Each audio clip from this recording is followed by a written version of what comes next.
Right, Tottenham Hotspur travel to Bournemouth on Wednesday evening. Bournemouth are in 15th place in the Premier League table. Spurs are 13th. This is a 7:30 p.m. kickoff on Wednesday, the 7th of January. Bournemouth have 23 points from the opening 20 games. Spurs have 27 points from the opening 20 games. Now, Spurs are 13th, but we are only 4 points away from the top five. Now, Spurs are unbeaten in their last three games, a 1-0 win at Palace, a 0-0 draw away at Brentford, and a 1-1 home draw against Sunderland. Boos, though, in the last two draws and the last two games. Antoine Semenyo is expected to play for the hosts, as his situation hasn't changed as yet amid speculation about a move to the Etihad to sign for Manchester City. Javi Simons will return to the Spurs squad, having been suspended for the last three games following a red card against Liverpool at the Tottenham Hotspur Stadium. Mohamed Kudus will miss this game. He went off injured after 19 minutes in the Sunderland 1-1 draw. He went for a scan on Monday, and we are awaiting those results and further information if he's going to miss any more matches. Now, Bournemouth's last win in the Premier League, what an amazing stat this is. Their last win in the Premier League, 26th of October. That was a 2-0 win against Nottingham Forest at home. Now, in November, they've drawn one game, lost three. In December, they've drawn four, they've lost two.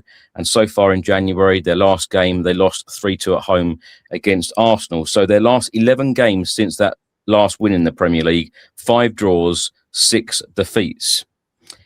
Gareth, first of all, talk me through the last 3 games. Palace, Brentford, Sunderland. As I said, there have been boos in 2 of these games.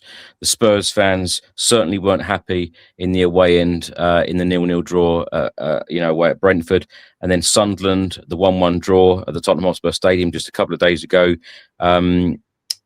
Boos again at the final whistle. What have you made of Spurs and Thomas Frank? I'll start with a positive, and I haven't been giving out too many positives in recent weeks. We're unbeaten in 2026, or we're unbeaten since that Palace game. That is the only positive that I can take from this sort of money run of games. You called out the points difference there, the 4 for 5th place. And over the last sort of few weeks, I've been kind of hanging on the hope that if we, more than expectation, to be honest, because I have to, there's no point lying about it. Performances on the pitch don't lead you to think there's going to be an upturn in form. But I've been kind of hanging on the hope that maybe it will get slightly better.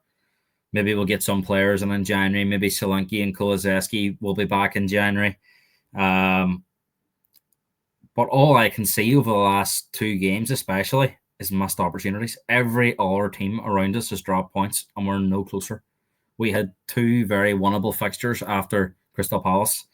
Brentford didn't do anything in the game. Yes, we didn't do anything, but a good Spurs team goes there and wins, I think. I know Brentford have gone to Everton and brilliant performance. Fair play to them. Sunderland in that first half were so there for the taking to be 2 or 3 goals up. We didn't capitalise.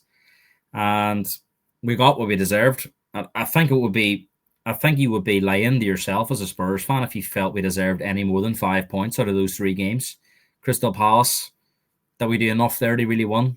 Defended quite well, but didn't create an awful lot. We had a couple of disallowed goals that were way offside that really should have been called in live play. How it got the VAR, having the disallowed them was a bit of a mystery because they were both clearly offside. So you think about what chances we created in those games, there wasn't an awful lot. Maybe a couple of half chances towards the end of the Palace game. The Brentford game, I can't really. Odebear hit the post. Yeah, towards the end of the game, a couple of half chances, but even that chance that he had, I think he struck it from the edge of the box. So it wasn't like it was a gilt-edged opportunity. The Sunderland game, we had them where they wanted it. We'll start with the Brentford game first. I can't really remember an opportunity in the match. And the Sunderland game, it was the better of the 3 performances, in my opinion.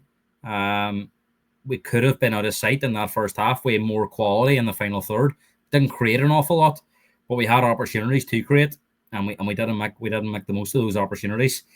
And I think Sunderland rightly got their equaliser in that second half. They deserved something from the game. It was a great goal that he scored, but we had a couple of warning shots before that. I felt that Thomas Frank went negative in the second half with his style of play with his teams. Even with substitutions, he went quite negative. And look, I can't sit here and argue any more of a case for the manager and the team. They didn't deserve any more than them 5 points out of those 3 games.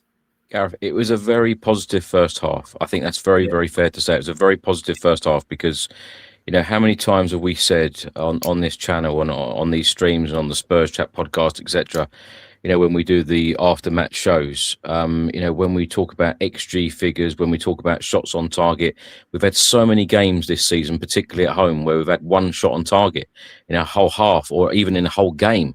Lack of creativity. Thomas Frank promised creativity and to be on the front foot. We certainly were. The players were actually applauded off at the Tottenham Hotspur Stadium after the opening 45 minutes, and we should have put that game to bed. And what a contrast, because after the 90 minutes, the players and Thomas Frank were then booed, which, it seems to be, a really sad reality. It seems to be very normal that the fans keep booing the team and Thomas Frank off now. So I do take that as a positive, that opening 45 minutes, but you're absolutely right. We should have put that game to bed. We had lots of opportunities, but that is definitely a positive that we created a lot more. We created opportunities. They create better opportunities. I don't think we had clear-cut opportunities in the Sunderland game. Yes, there was more of a progressiveness about us. We got into good positions, but I think a lack of quality and a lack of confidence let us down. It's not like the Sunderland keeper was making save after save. It wasn't like we were bombarding them with opportunities. I think where we are at, Chris, and I think we spoke about this on the previous episode, that, was there a misbalance or an unbalance in fans' expectations to where the team is at the moment? I don't really think there is, because I think Saturday or Sunday proved it against Sunderland that the team was applauded off after the first 45 minutes. But I think if that 45 minutes had happened in the Poch era, we would have said it wasn't that good of a performance. But I think as where we are as a club, we've kind of accepted that as a good performance. So yeah, fair comment. So I think the fans have been very, very patient with this.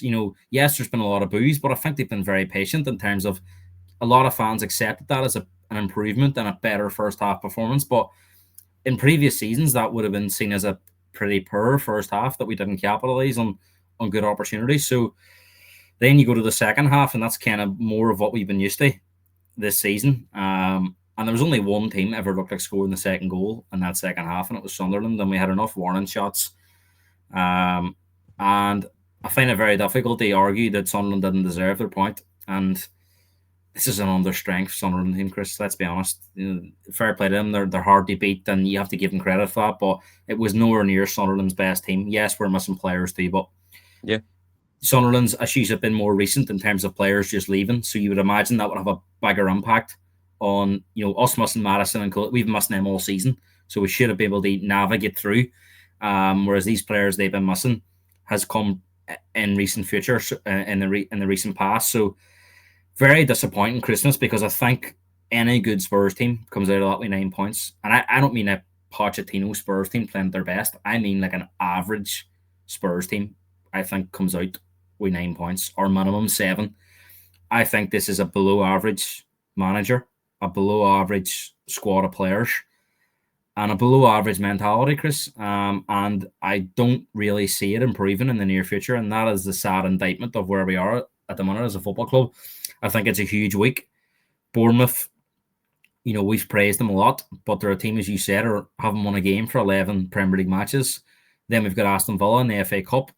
If we come out of this week, out of the FA Cup, and further behind in the race for Europe, it doesn't gear you up for the first half of the 2026 season between now and May, that there is going to be any positivity or there's going to be any sense of excitement that something could happen.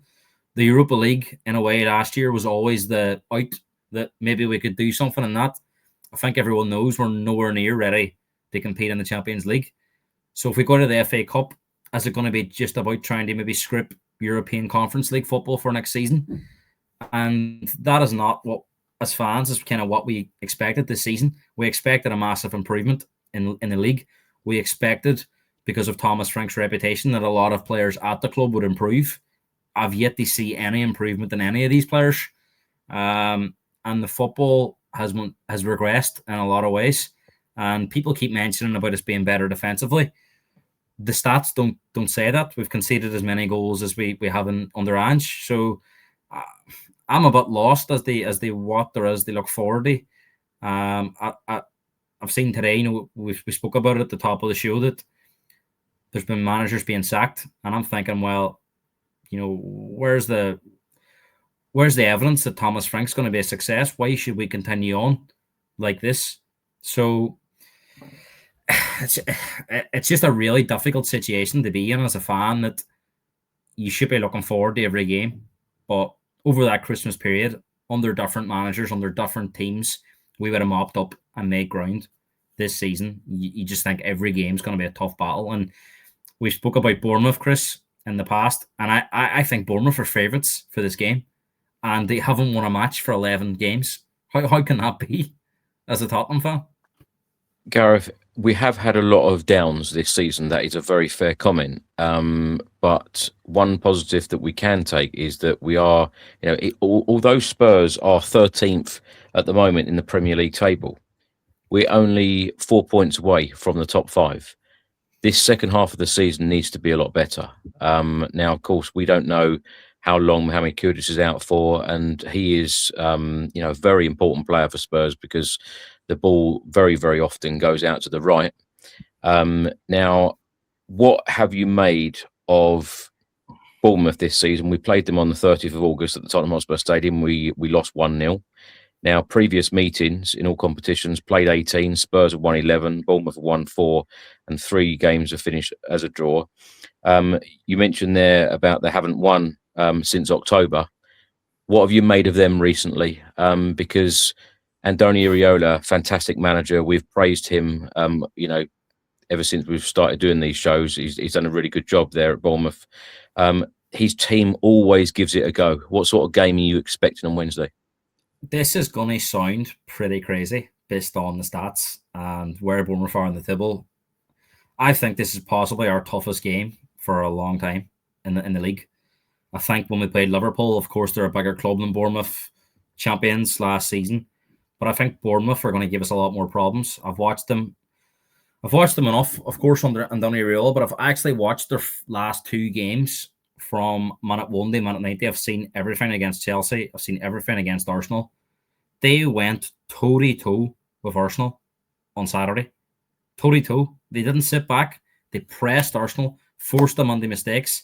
You think about that, the first goal Gabriel gives away. You don't see that from Gabriel because he felt under pressure of how Bournemouth started the game.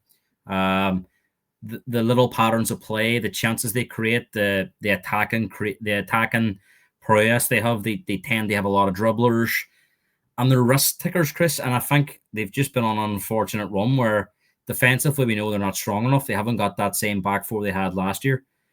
But I think if you're a Bournemouth fan, you must be so excited with the style of play and that there's a lot of goals in the games. They create a lot of chances. There was a stat in the game on Saturday since Gabriel equalised from the 18th minute to the 47th minute, which was the second minute of added time when the whistle went. Arsenal hadn't had a shot in 29 minutes against them. And this is the Arsenal team that are running away with the Premier League at the moment. And Bournemouth put them under that much pressure. So I think they've been unlucky that they haven't got some more points, some more wins in that run. Yes, they've had some bad ones. You think about the 4-1 at Brentford, the 4-0 at Villa. They've had some bad. Every team has bad days. But I think if it's the same kind of performance level we've seen over the last few weeks, Bournemouth are probably going to break their duck in terms of getting a win because they're a better team than the league table suggests. I can't really say that we are 13th is probably where we should be. I think Bournemouth are a far better footballing team than Spurs at the moment, by far. Gareth, Thomas Frank bigged up Bournemouth and said that Bournemouth are actually one of the best sides in the Premier League at pressing. He then went on to say, actually, they could be the best team in the Premier League at pressing. Andoni Iraola's side, like I said, they always give it a go and they can play some very entertaining football. And what I said at the start, Antoine Semenyo is expected to play against us. Who are the key players for Bournemouth? Who are you afraid of with us playing against them? Well, I always think when we play teams, there's maybe 2 or 3 players they worry about, especially over this last few weeks because we haven't been playing the strongest teams in the league. But if Semenyo plays, he's obviously a massive threat, and it would be typical for him to score in his last game against us for Bournemouth, wouldn't it? Clivert, I think, is a brilliant player. Of course, Patrick is his father. Justin Clivert's a very, very good player. Crippy's been one of the breakouts of the season. Scored that goal against Arsenal, of course. And the fact that he's not even in the starting 11 tells you that their options in attack are strong. I think Evan Nilsson's is a massive threat up front. The left back they signed to replace Kerkez, Trupper, I think it is called Trupper. He's a very good player. Midfield, they've got real quality in James Tavernier. The player that had, and what a story this is, David Brooks, the recovery from David Brooks, who had the cancer. He looks back to his best. As you can tell, Chris, sometimes I rhyme off teams and can only name you 2. I'm a big Bournemouth sort of supporter in terms of how they play, and I could go through the whole team. I think they're a fantastic watch, and most weeks I'd be cheering Bournemouth to win because they're probably my favourite team in the league to watch. Of course, this game will be different being a Tottenham fan, but I think if it's the same kind of Spurs team that's been showing up, Chris, we're going to be in big trouble in this game because I do think Bournemouth are due a win, and their performances against Chelsea and Arsenal deserve more than 1 point. So they are going to be a real test for this Tottenham team. Gareth, what about these stats here? Bournemouth are winless in their last 7 midweek games in the Premier League or played on Tuesday, Wednesday and Thursday. Drawn 3, lost 4, having won 7 of their previous 8, drawing 1. Last one was against Tottenham, wasn't it? And then Tottenham are winless in their last 10 midweek Premier League games, Tuesday, Wednesday, Thursday, drawing 3 and losing 7, their longest run in the competition. Their last victory was in January 24 against Brentford. Do you read much into these sorts of stats or not? Funny, I do think that Bournemouth's last midweek one was against Tottenham. I think it was Thursday. I think it was around this time last season. When Ange got a lot of stick off the fans. I believe that was a Thursday night game. So that may that was a proper confrontation with the away fans. Yeah. Yeah. What area? I don't know. I mean, how can it differ what day of the week you're playing on? Or I just think that tells you where we are, Chris. I think if you look at a lot of our records recently, if we play on a Monday or Tuesday or Wednesday, we haven't won that many games, so it probably all looks bad. I just feel that Bournemouth have been very unfortunate with this recent run. And look, I don't watch Bournemouth every week. I try and watch them when I can, but I've watched enough of them games between October and now they realise that they should have won some of those games. And I can't think back to the last game I watched involving Tottenham where they haven't won and thought we should have won. I don't feel like that anymore. Even when there was games under Ange Postecoglou at times where we didn't win and I was thinking we should have won. Haven't really felt that under Thomas Frank, and I think that's a big worry. As you can tell, Chris, I don't have much confidence for this game. But look, the only thing I would say about Bournemouth is they're one of these teams that create a lot of chances and aren't clinical. They tend not to take a lot of their chances, and they give you chances at the back. Yeah. But I think if Bournemouth take their chances, they'll be comfortable winners. Well, so far this Premier League campaign, Bournemouth have scored 31 Premier League goals, Tottenham 28. Now, Tottenham are averaging 9.9 shots per game in the Premier League this season. That's 198 shots in 20 games. The only season on Opta's records where they have averaged below 11 per match, and that was 1997-98. Let me give you some more stats here. Average goals per game this season, Bournemouth 2, Tottenham 1. Average goals conceded per match, Bournemouth 2, Tottenham 1. XG, what about this, Gareth, for a stat? XG, Bournemouth 31.68 to Tottenham's 19.28. XG per 90, Bournemouth 1.58 and Tottenham 0.96. Now, Darren England will referee this game. Jared Gillett will be VAR.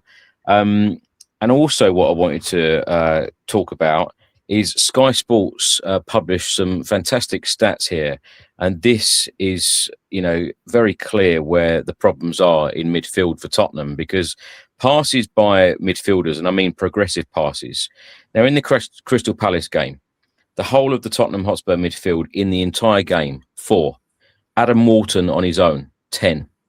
In the Brentford game, Tottenham Hotspur midfield, 7. Jordan Henderson on his own, 10. In the Sunderland game, Tottenham midfield, 5. Granit Xhaka, 7 on his own. Do you know what? Do you know what the scariest thing about that is? And it's not even just the numbers; it's the actual player they've picked. Adam Wharton, Jordan Henderson, and Granit Xhaka are number 6s. They're not even attacking players. They're like sitting in front of the back 4. So like that is the most damning stat. I seen the stat obviously last night because I was watching the Super Sunday Extra Time, and I think Jamie Carragher raised a really good point.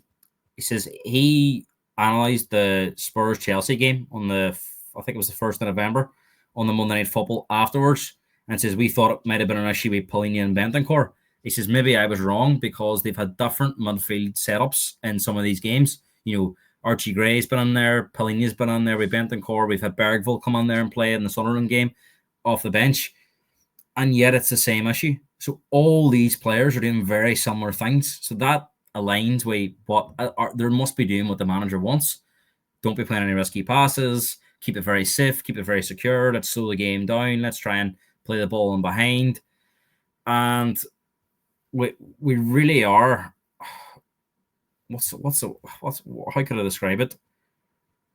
We're so weak in our ability to get on the ball and create and play with bravery or play with any. I watched some of those Bournemouth players against Arsenal, Chris. You know, up against Declan Rice, up against Martin Odegaard, up against Zubimendi, possibly the strongest 3 in the midfield of any Premier League team at the moment. Pains me to say it, but it's probably true. Taking the ball under pressure, taking the ball on the back foot, taking it off their defenders and trying to play through it. And at times they did lose the ball, but other times they played through them and created opportunities.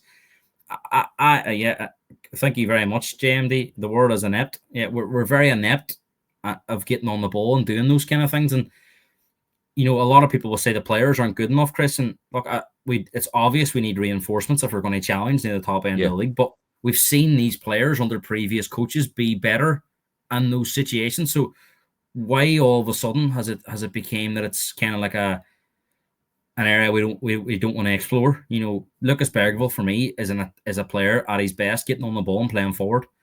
Bentancur is a player of getting on the half turn and playing the ball forward. They do not suit this kind of safe passage of keeping the ball, and then a lot of the times it ends up back at the goalkeeper.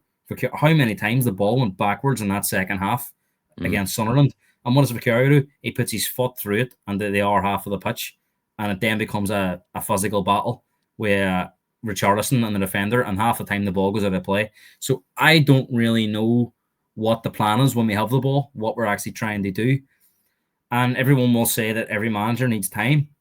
But Chris, we're 6 months into this now. Why are we not seeing any signs, any glimpses that, you know, this is what it could be in a few months' time? To me, it looks like we're going nowhere, absolutely nowhere, and it all very feels much like from the club, the manager, the players, that it's just about trying to get through the end of the season without any sort of significant damage. Because if the club had any aspirations, in my opinion, of getting into Europe for next season, they would make this change now, and even if it means getting an interim in. You know, we're hearing that Michael Carrick could be going to Man United after these couple of games that Darren Fletcher gets. I think Michael Carrick will be a very good interim manager at the end of the season. Spurs connection, plays attacking football, had a really successful spell with Middlesbrough, albeit in the Championship, but done really well there. He had that sort of 5 or 6 weeks in the job after Ole Gunnar Solskjaer was sacked at Man United. So he's used to working. He's been in that environment to coming in a difficult situation, and he had a decent spell there after Ole Gunnar Solskjaer. So the fact that we're not doing anything, and the more I think about it now, Chris, I'll be very surprised if we don't any business in January, because I think there is a realization from probably the board that this probably won't continue on with Thomas Frank past the end of the season. So unless they're going to sign players over his head, which puts the manager in a very difficult situation, why would he stay up? He has a feeling that he's not going to be back. You know, he's not going to be having a say in the transfers. I would be very shocked if we don't. We might do a wee bit of business, but I'd be shocked if we don't any significant business now, because I do think they probably realise with Thomas Frank that it probably won't go beyond this season. And as you said, Chris, if we're seeing these stats, the Opta stats, you're saying it's the worst for shots on goal since 1996-97. They've got all them stats in front. They've got all them stats as well. So we're struggling to kind of come up with positives. I don't know what the board can come up with as a positive at the moment. Yeah, and it's not like we're trying to find negatives here, because these stats are being published week by week, and they are pretty terrible. Gareth, just tell me, should I just give up in asking you whether you think things will improve under Thomas Frank, or should I shut up? Look, it's not for the want of it wanting to improve. I would love Thomas Frank to turn this around. I would love to see more ones, more progressive football, more shots. I mean, I can't remember who it was, Chris, but somebody put into the chat, oh my God, we've had a shot on goal in the first minute, because it was like almost feeling like it never happens. I told you in the last episode, you said, what do you want? And I said, I want to see a shot early on. First minute. I think the expectations levels are so low at the moment. There's a lot of empty seats. Funny enough, I'll tell you a quick story. One of my mates is a Liverpool fan and has girlfriend's family are Tottenham fans from Ireland here. So he went over as a guest for the Sunderland game. They've done the hospitality. And he says to me, great stadium, great food, great drinks, but no atmosphere. Football was crap. And you wonder where you're going as a club.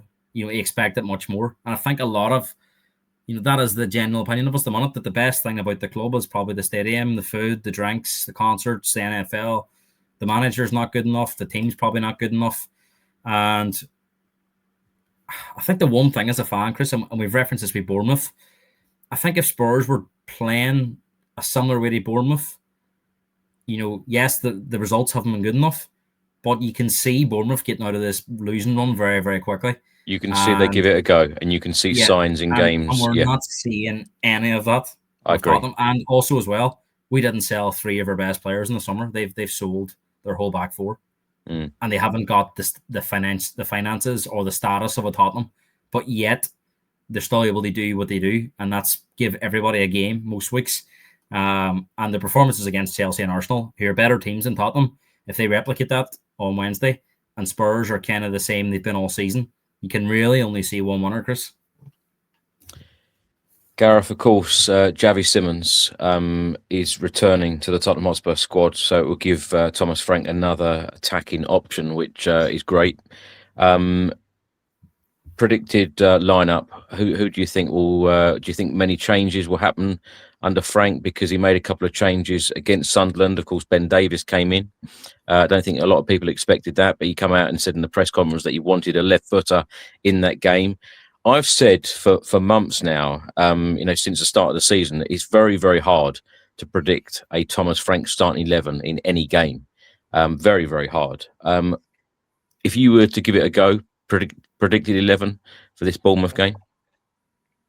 I think if there's ever a time he's going to play Van de Ven left back, this will be the game, because we know Bournemouth are very tricky players in that attacking area, especially if you've got Semenyo on one side, who normally plays on the right-hand side. Semenyo against Ben Davies gives you nightmares. You would be up all night thinking about that. I think Ben Davies would be up all night thinking about that. I would like to see Spence go on at right back, Van de Ven at left back, bring Kevin Danzo on beside Romero for this game.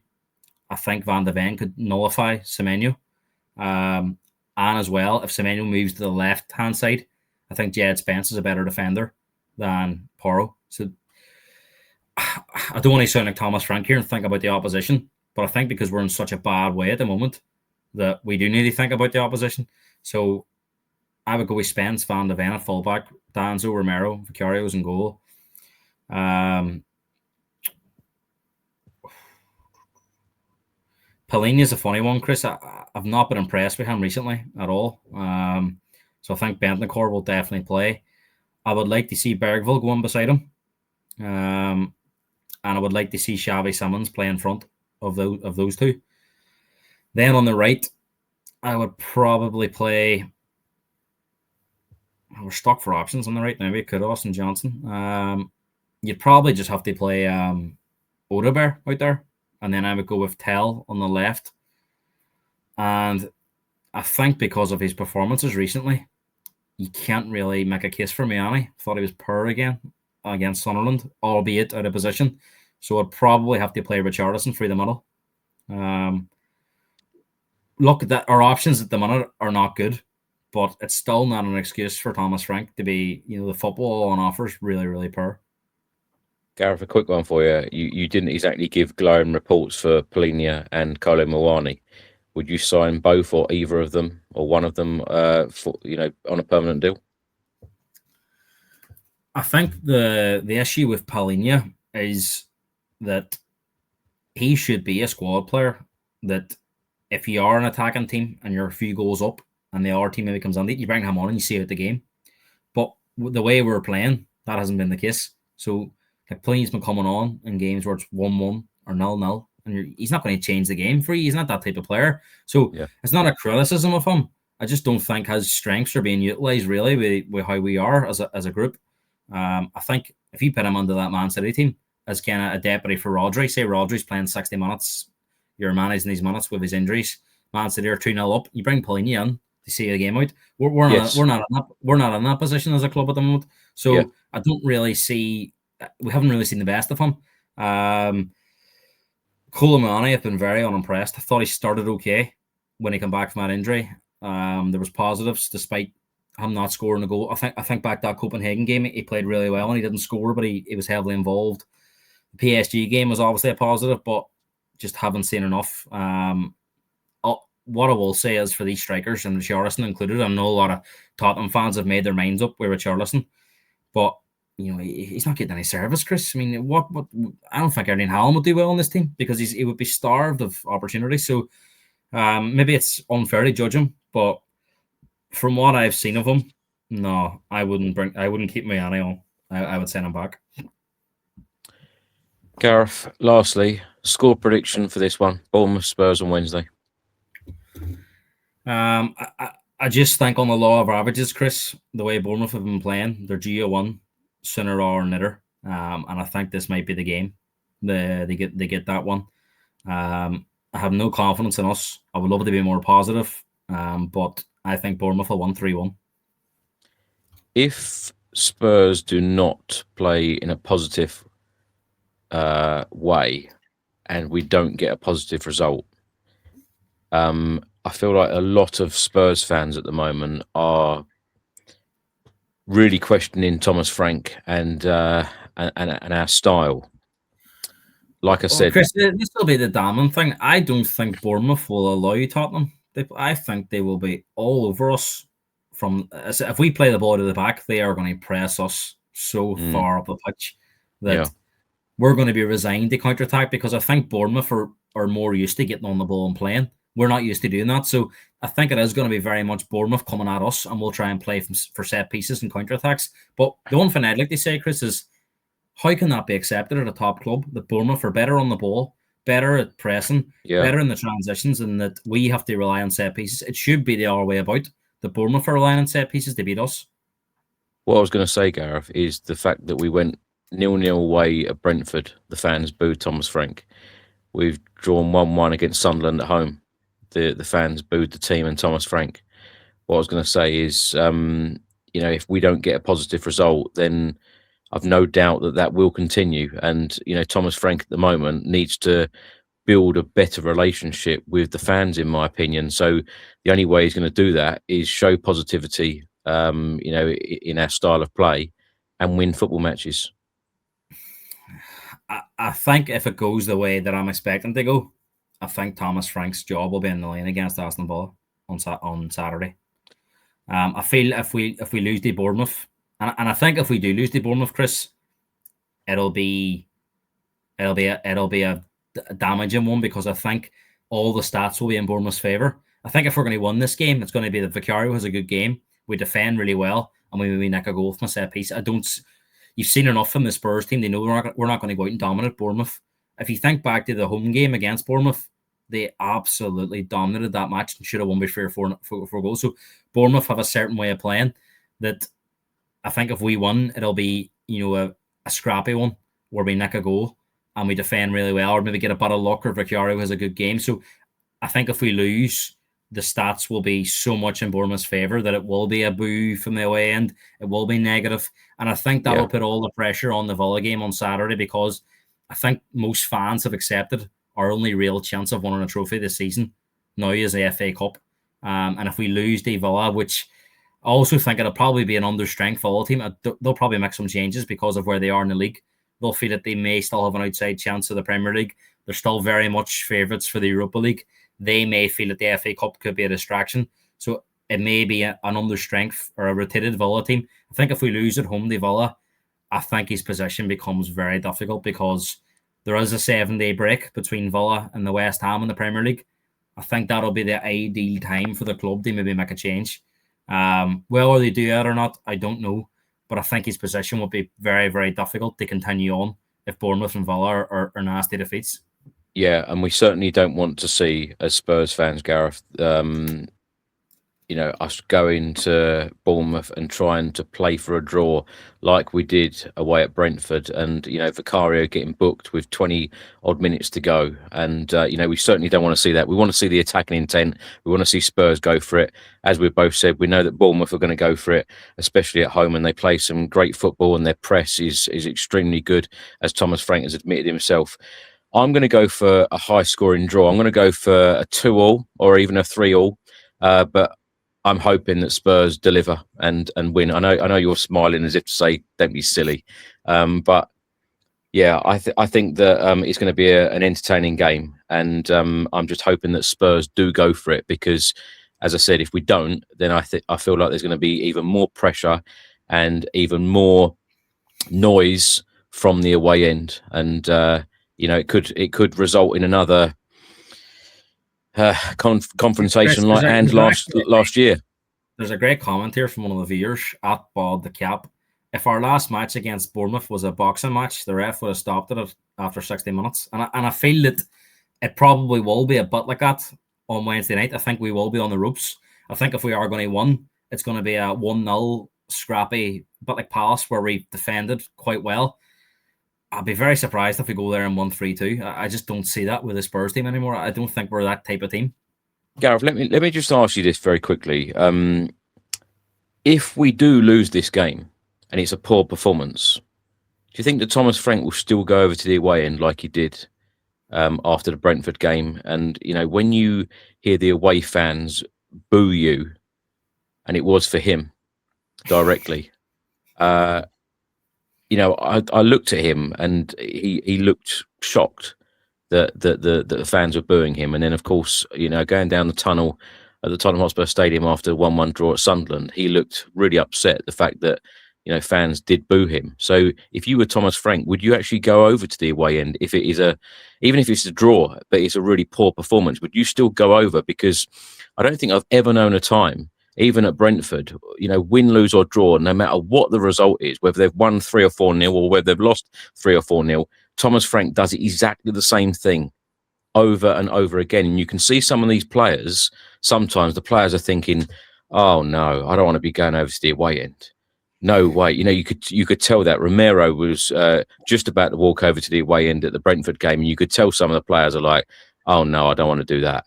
And Romero's looking back as if to say, "Come on, we've got to do this," and they did. But I tell you, the atmosphere won't be good. I think you're getting too good at this game, Chris. You've answered the question there, inside the question. You've mentioned that he could do it at Brentford, but this is Tottenham Hotspur. This is a totally different level, and I think that's been one of the things that Thomas Frank has struggled with.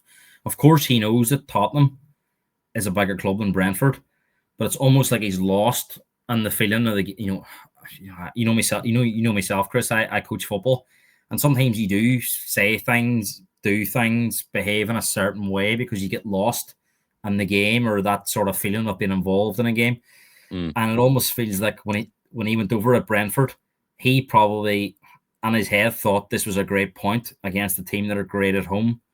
We made it difficult for them, but that just isn't the Spurs way, and that was never going to be accepted.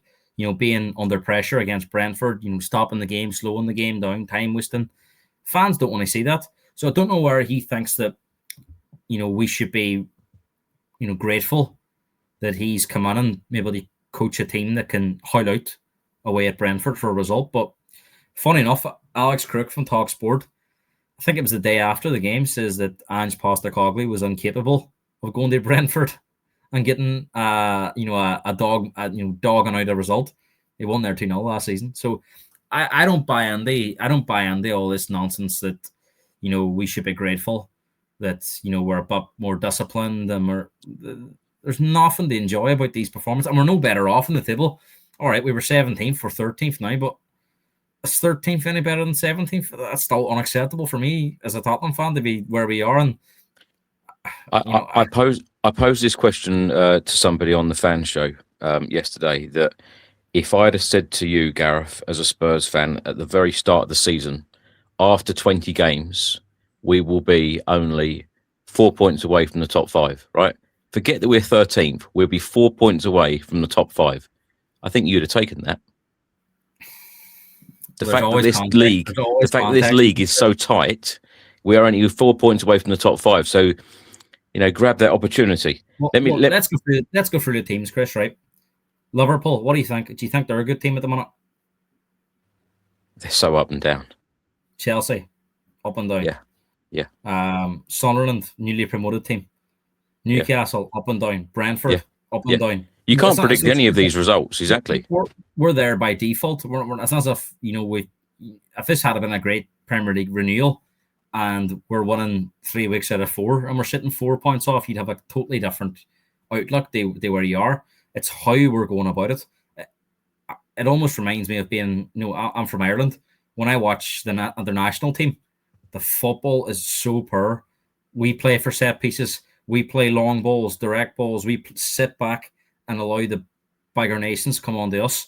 And it's great when we get a result, but it's not pretty to watch. And I kind of feel that it's almost like I'm watching Ireland every week with the Spurs team. We never seem to be able to dominate an opponent. And that is not how it has been in my lifetime as supporting Spurs. We've always been an exciting team to watch for most of my life.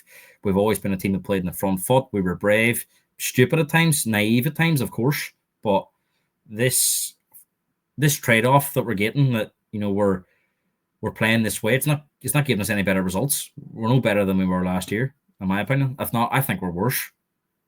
Gareth, I'm going to leave you this. Tottenham have scored at least twice in 4 of their 8 Premier League away games against Bournemouth, winning all 4 of those. However, they have failed to score in each of the other 4, drawing 2 and losing 2. So I'm going to go for a 2-2, but I'm hoping that Spurs will nick it 3-2. Richie, knee slide over by the away end. Scenes at the end would be great, wouldn't it? As long as he doesn't take his top off before the final whistle, because you know what happens there. Bournemouth scored. Bournemouth score then. It's funny, I seen Cody Gakpo do that, and I thought, oh my God, he had a Richarlison moment where he took his top off against Fulham, and then Fulham, of course, scored. Right. So please do put your score predictions in the comments section below, and let's hope the Spurs do pick up the 3 points on Wednesday away at Bournemouth.